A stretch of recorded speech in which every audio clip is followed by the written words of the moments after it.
Hey guys, welcome to this week's episode. This week we're going to be going over and talking about Jack's surprise birthday party that we hosted Friday and Saturday with him. I'm going to go through the biggest thing that we did essentially, and then a couple other things in between. So there's going to be the Friday evening portion and the Saturday all day portion. I'm going to be going through both of those with you guys, and I get to finally check off another thing off my bucket list, and I'll be playing something right now.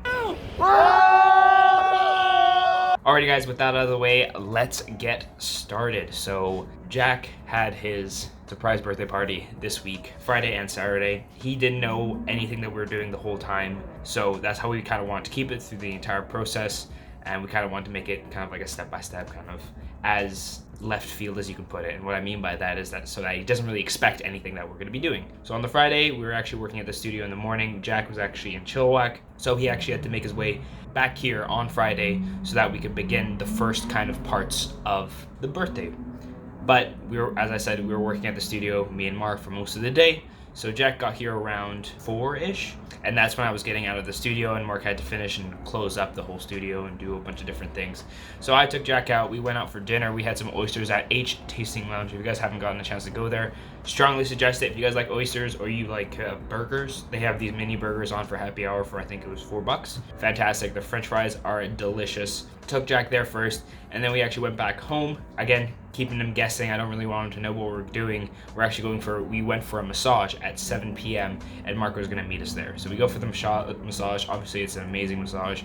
We like to go to Thai massage, so they kind of like stretch you. Do you know what I mean? Like they grab their elbow and they dig it into you, and a bunch of different things. It feels great a few days after, but the immediate day after you feel kind of sore. And then we just hung out with a couple friends that we have, Josh and Kat. And then we actually had a very, very long night. And I tried to limit my consumption of a bunch of different things, mostly alcohol, so that I could be at least a little bit functional the day after. So I won't beat around the bush too much, guys. We'll get to the meat and potatoes of this video, which is the thing that we got to cross off of at least my bucket list, bungee jumping. So again, we didn't want Jack to really know what was going on the whole time, so we kept this one as tight of a secret as possible, and it kind of slipped through the cracks a few times during dinner the night before, but I don't think he knew. He had actually ended up catching on pretty quickly the next day. I'm pretty sure he heard what we said at dinner anyway. So guys, we get all our stuff ready. We were gonna leave at noon, but we ended up pushing it back a little bit because we had to do a few things before we actually were able to go, mostly, and then we went to go get some snacks at Fresh Street Market just for the trip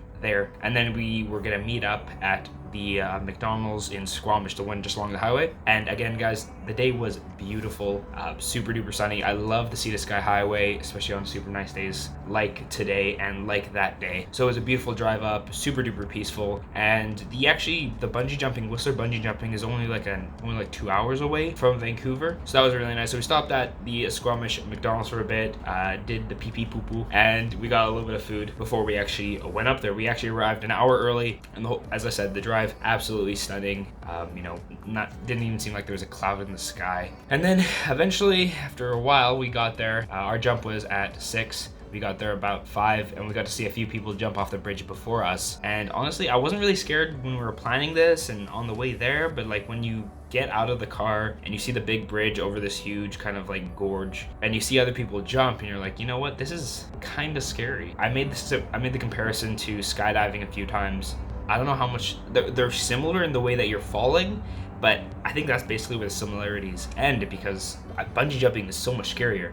At least from my experience, it's terrifying. And I did mine backwards, as you guys are gonna see in the video that I'm gonna be playing throughout most of this time. Most of these B-roll is going on right now. Yeah, it's absolutely terrifying. And so we got all our stuff ready, and we went up to the bridge, and then we had to go sign in and do all that kind of stuff. And then it was time to go bungee jump. And the first one, of course, was gonna be the birthday boy, Jack. He's gonna go first, and I'm gonna show you guys some video of that right about now. And kudos to him. His form, top notch. And he didn't hesitate. He just jumped, and he did forward dive, really got some nice vertical, nice extension. I'm gonna show you guys some pictures right now of that. Pops right off. And then looking at him jump first, I was gonna go next. Yeah, you really it more and more starts to sink in, like how scary this is actually gonna be. I don't think the thought ever crossed in my head, like, should I not do this? Because that's one thing I'm trying to do recently, or I have been trying to do for a while, is not let fear make my decisions for me. I'm gonna make my decisions and not let the fear do that. And then the bridge itself is also kind of scary. You're looking down because obviously it's They have like a little grate so you can see all the way down to the gorge. And then it was my turn to go up. Jack was just about to jump. He's harnessing me up, asking me a whole bunch of questions. Have you been skydiving? Have you been bungee jumping before? And I'm like, no. He's like, okay, cool. And I'm like, I feel like it's gonna be way scarier. And he's like, and he said he jumped like 68 times. And he's like, I mean, it's cheaper than skydiving, like by a few $100s.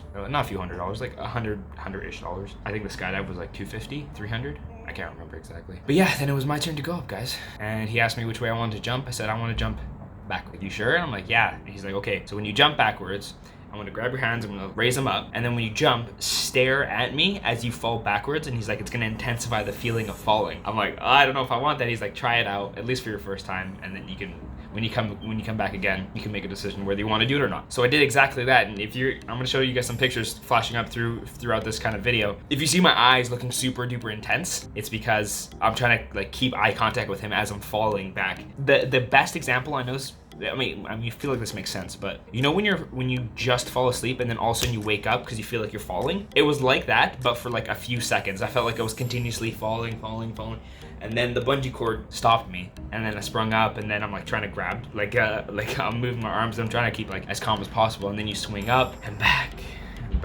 It was crazy. I think it was more of an initial rush than skydiving. Skydiving wasn't really scary because I think the scariness is mitigated by the fact that you're jumping with someone else, and this is like completely alone, so it's completely in your hands. But it's not really in your hands because you don't really have to do anything. Yeah, guys, insane. I would strongly recommend, like I did with skydiving, please try this out, guys. It's incredible. It's not too expensive either. And then yeah, they actually lower a rope down, and then they hook it on. They're like, before you jump, they're like, okay, we're gonna lower something down. Once you're finished, once you settled, you hook it onto the pink. Like this thing has a pink thing. You hook it onto the pink, and then gives a thumbs up, and then they bring you back up. Draw you back up. Yeah guys, and that was incredible. And then everyone else ended up jumping, and then we shared some family photos afterwards, and then we went to Whistler to have some food, and I'm gonna show you guys some b-roll of that as well. They're right here. Whistler, again, beautiful at this time. I kind of wish we would have gotten a chance to get on the buy some tickets for the gondola and then go all the way up just to see, because it was, again, beautiful day. And then we actually ended up going to the Mongolian grill there. Super expensive. It's like meal was I think $32. I mean, it was filling.